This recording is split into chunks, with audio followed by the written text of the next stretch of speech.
everyone, my name is Anna. Welcome to my channel. In this video, I'm going to be talking about 10 minor characters from Arcane that I would like to see in Season 2. So, Season 2 is set to come out this November on the 9th. Yay! And the new trailers have given us a lot to think about. Like any good fan, I am really excited to see what's going to happen in this show and how all my favorite major characters are going to be doing. Gearing up for a lot of drama and heartbreak.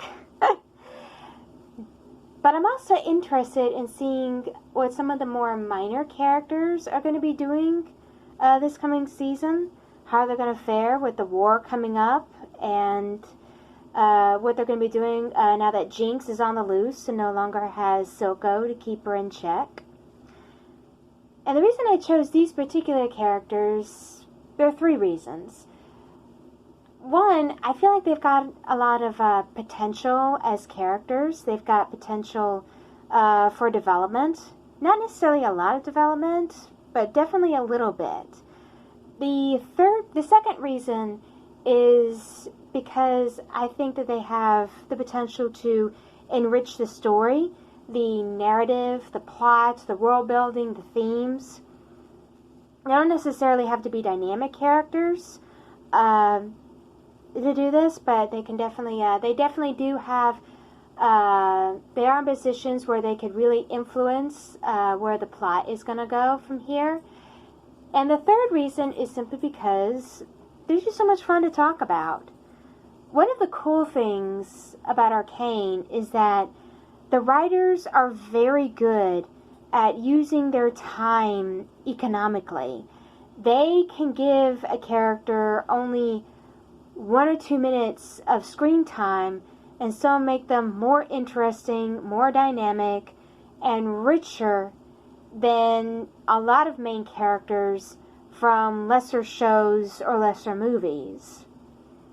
Like, there is a strong implication when you look at these characters that there is so much more going on that we don't see, that they have a whole life that we're not being shown on the screen. You don't necessarily have to see what that life is like to know that there is more going on underneath the surface. It's just the tip of the iceberg.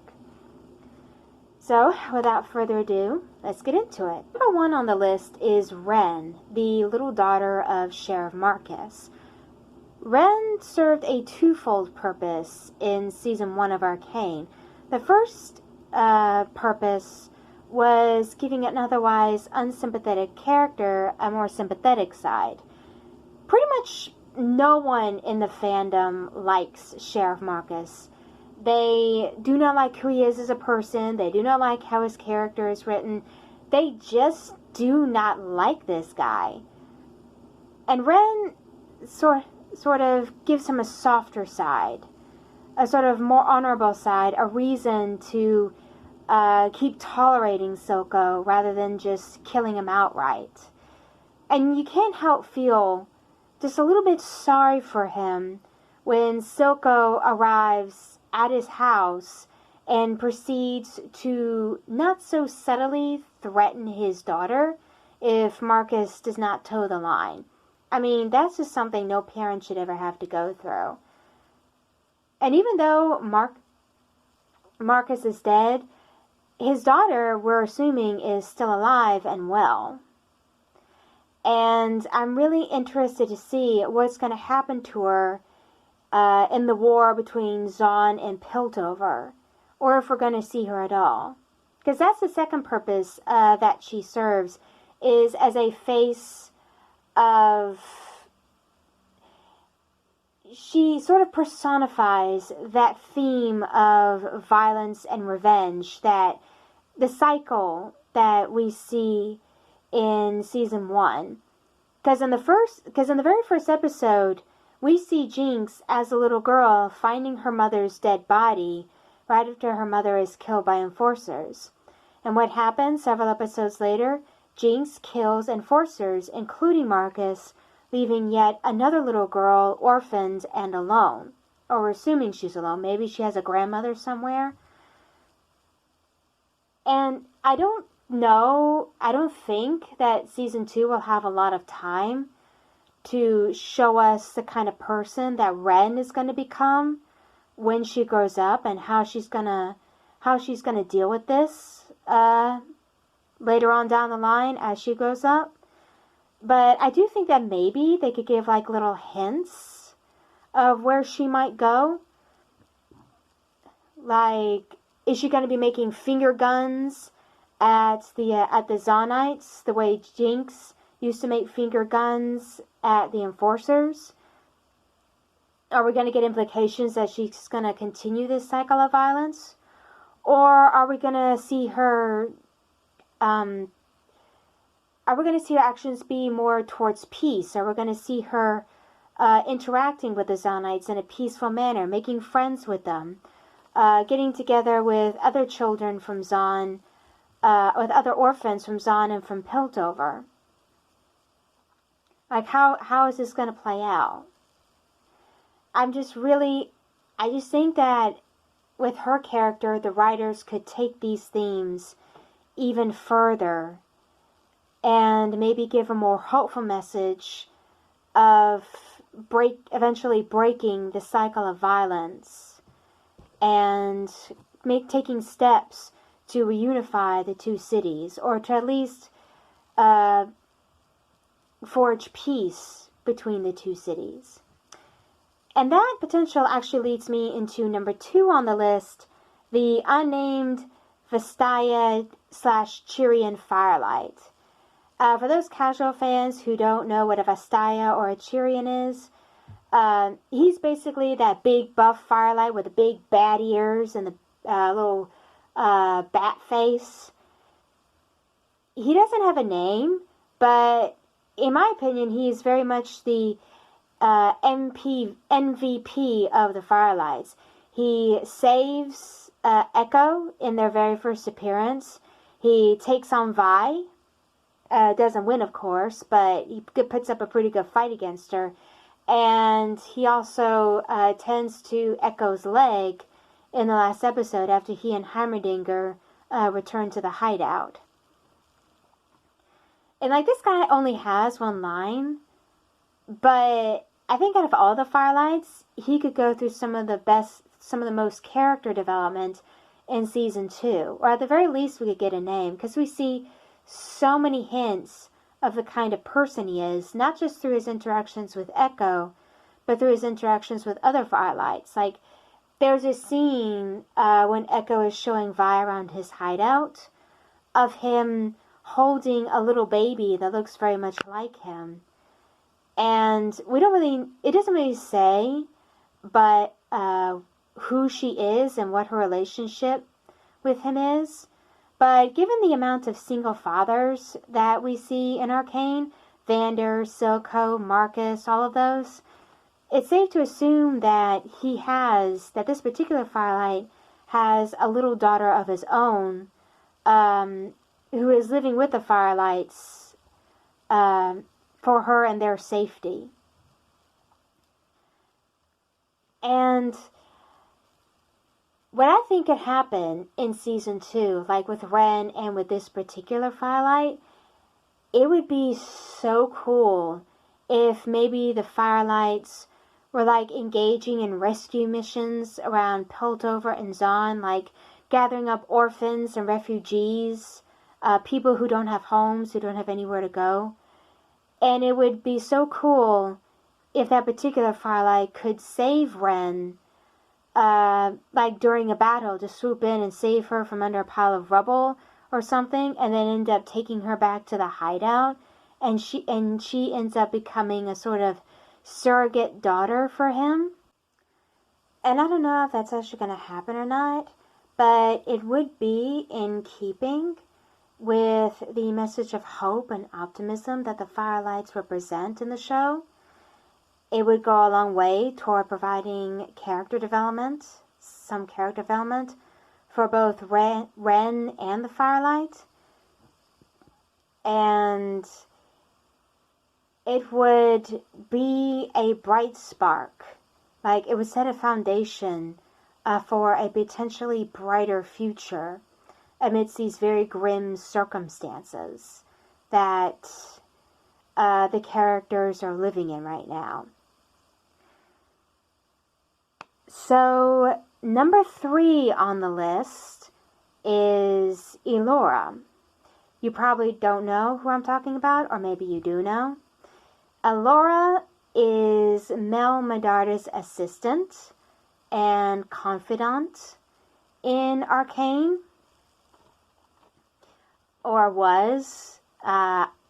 We don't really know what Mel's fate was at the end of season 2. We don't know if she's actually dead or if she's severely injured and recovering in the hospital.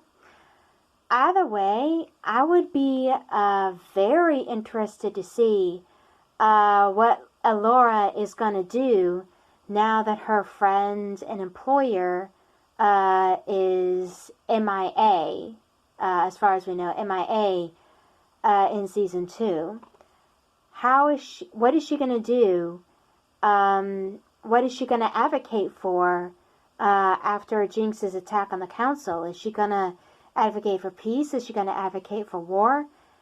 And most importantly, what is her relationship going to be like with the 2 most important people in Mel's life at this point? What's her relationship going to be like with Jace? What is her relationship going to be like with Mbessa, Mel's mother? We don't know how those 2 characters, we don't know what their relationship is going to be like afterwards. If they're going to end up being enemies or antagonists towards each other in season 2. We do there is a strong implication that Mbessa is raring to go to war with the Zonites for what they did to her daughter. But as far as I know, we don't really know how Jace feels about any of this. Does he want to go ahead with the peace treaty that he tried to arrange with Silco? Or is he going to want revenge for Mel's, for the attack too, for Mel's death or for her injuries or whatever? And if that's the case, who is Elora going to join? Is she going to join Jace and what he wants to do? Is she going to join Mbessa? Or are all 3 of them going to form a kind of alliance in season 2? I just feel like Elora is in a very strong position to influence the decisions of both these characters, and by extension to influence the plot and the narrative going forward. And she's not the only one. Characters 4 and 5 on the list, Zenima Talas and Tobias Kierman, are also in very strong positions of influence. Zenima Talas is Jace's mother, and as we see in those first couple of episodes, she has a very strong influence on him and the trajectory that his life takes. She is the reason that he studied magic in the first place. She is the one who keeps him from getting banished from the city. She's also the one who... I'm not sure if I'm allowed to say this on YouTube. So let's just say that she's one of the many factors that leads to his meeting with Victor. We don't see her much later on in season 1, but she could appear in a couple of scenes in season 2, like maybe when he's visiting Mel's grave or her bedside at the hospital. And I think that whatever conversation they have is going to be a huge factor in the decisions that he makes going forward. As for Tobias Kierman, for those who don't remember, he is Caitlyn's father. And just like Zenima, he has power as a parent. He has the power to influence Caitlyn's decisions moving forward in season 2. Both of them lost somebody, just like Jace, Mbessa, and Elora lost somebody at the end of season 1. Caitlyn and Tobias lost someone as well. They lost Caitlyn's mother, and they are going to have to wrestle with their desire for justice and revenge, with their anger and their trauma, just as much as Jace and those others are going to have to do. And I really want to see scenes of Caitlin and Tobias trying to handle that between themselves, trying to handle that as a father and a daughter. So number 6 on the list is Huck. I don't know if you guys remember him or not. He's the little skittish, radish guy with the large glasses in season 1. He only has 2 appearances in the season, and his main role in those appearances is demonstrating the difference between Vander's leadership and Silco's leadership. In his first appearance, Vander protects him and saves him from getting ripped off by these 2 smugglers. In his second appearance, he appears to help Vi and Caitlin, only to rat them out to Silco later on in exchange for drugs. Under Vander's leadership, the Undercity was a rough place, but not necessarily a bad place to live. Well, not as bad as it could have been. It was a strong community that looked after one another in hard times. Under Silco's leadership, it is literally a poisonous place. And it is a place where everyone looks out for himself, and for all of Silco's speeches about loyalty, it doesn't exist anymore. There's no loyalty and no honor anymore in the Undercity. Now, the reason I chose Hux, the reason I think that he could come up in season 2 is I have seen speculation among fans that he could end up evolving into another character from the original video games. Twitch. It's a little rat-like character from League of Legends. And the reason we think that Huck could become that character mainly it's because of the character of Singe, the mad scientist, who we speculate may be turning Vander's corpse into the werewolf character, which also comes from League of Legends. If he can do that, there is a strong possibility that he could probably turn Huck into the nasty little rat hybrid that we know from the games.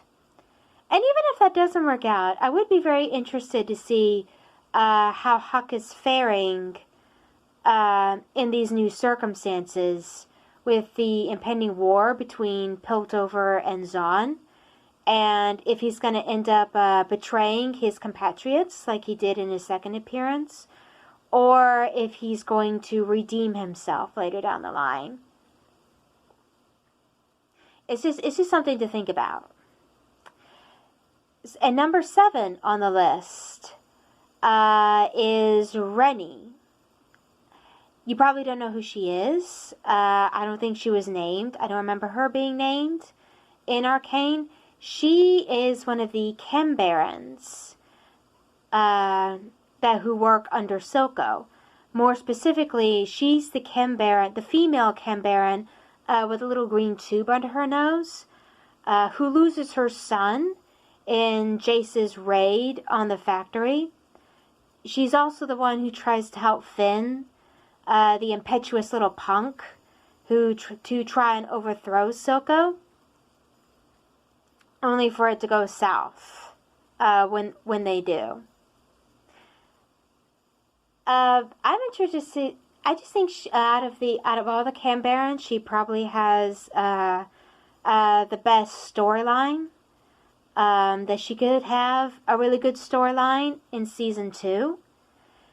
And I'm just really I just really want to know what are she and the other Chem Barons going to do in season 2 now that Silco's dead and Jinx now appears to be leading the new revolution in season 2.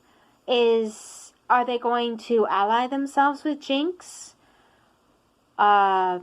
Are they going to try to fight against her? Are they going to try and fight both Piltover and Jinx? Or are they going to ally with Piltover? There's just so many ways that this could go. The Kim Barons, to me, represent the political structure of Zaun. And now that that political structure no longer has a leader,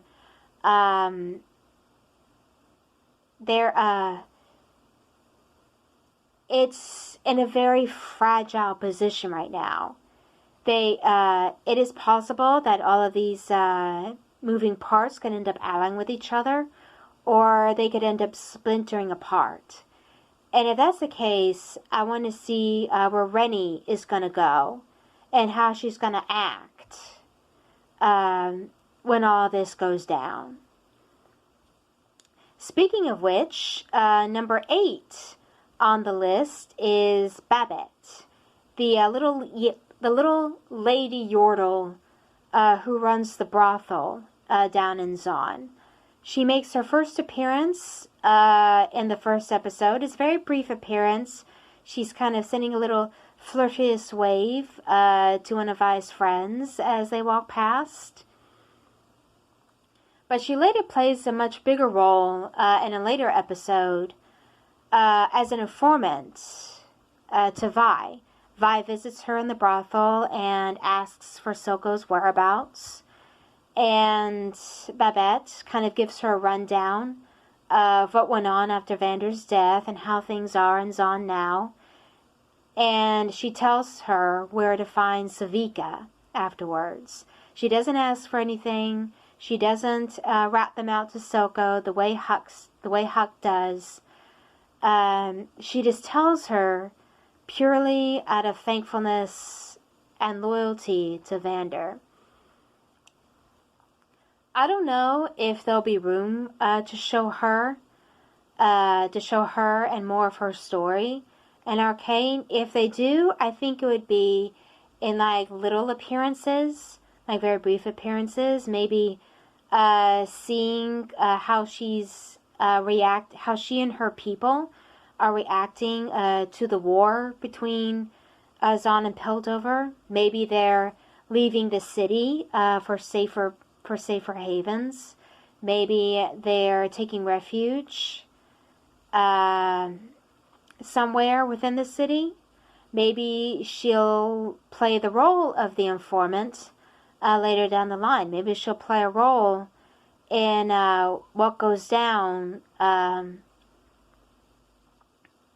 between the two cities, or maybe she'll just end up helping Vi and her friends again.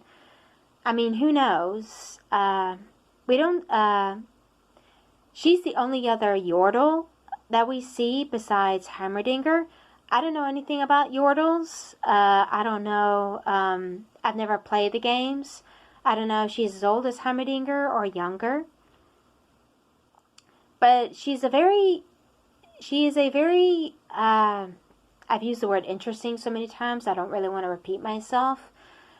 But she's a character I just would like to see more of. Let's put it that way. She's a character I would like to see more of later in the seasons, if it's possible. So to complete our little list of favorite Zaunites, we have Theorem, aka Chuck, the bartender who looks after the last drop after Silco takes over Zaun. He has only one major appearance and one very small appearance in the show. Now, personally, I do think that we see him like very briefly during that fight scene on the bridge between Vi and Silco's goons, but I'm not entirely certain that's him. It does look like him. Who knows? Basically, his only function in the show, is to provide Jinx with information and to show how sadistic she's gotten. Like, she's just making him squirm throughout this entire interaction. They're supposed to be on the same side, and yet even he is scared of her. No one, whether friend or foe, is safe around her, and you can really see why in this interaction. Later on in the show, we next see him slinking behind the bar as Vi and Savika prepare for their final boss fight, and that's the last we see of him. That's all we ever see of him. Now, I do wonder if they're going to if the writers are going to include him at all in season 2. It would be keeping things consistent, I think, if he did make a couple of appearances, especially since he seems to be a member of the gang. Whether Savika becomes his boss or someone else becomes his boss, I don't know. Probably Savika.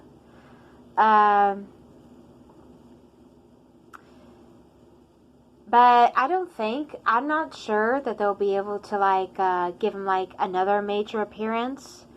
Or if he does, it'll probably just, he'll probably just end up getting blown up by Jinx for real. If he does, if they do end up giving him another major scene. I mean, who knows? Who knows? I would just be very curious to see if he's going to show up in season 2. So finally, for number 10, we have the male courtesan who is hired by Mbessa Medarda to keep her company, that the fans affectionately refer to as a local cuisine guy. Well, some of them do. Others refer to him as Hal from the anime film Howl's Moving Castle. I'll post a picture up here of the film if you want to see it. Of all the characters in the show to have only one line in the entire show, of all the characters, he sparks, from what I've seen, he sparks the most fascination in fans. Like, it is legit insane how much narrative weight they are putting on him. Popular theory states that he is a close relative of a girl that Mbessa murdered in her past. We get a little flashback scene of baby Mel and her mom, where Mbessa kills a young princess before Mel shock dies. And fans are thinking that maybe the man who killed Mel's brother, who said to kill Mel's brother, might be a relative of that little girl, and that he's out for revenge against the Medardas. And if that's true, then maybe the courtesan who was with Mbessa might either be working for him, or he may end up being that man himself. Most of this is all speculation, and it's mostly because the guy is beautiful and wearing green, same as the little girl who is also very beautiful and also wearing green.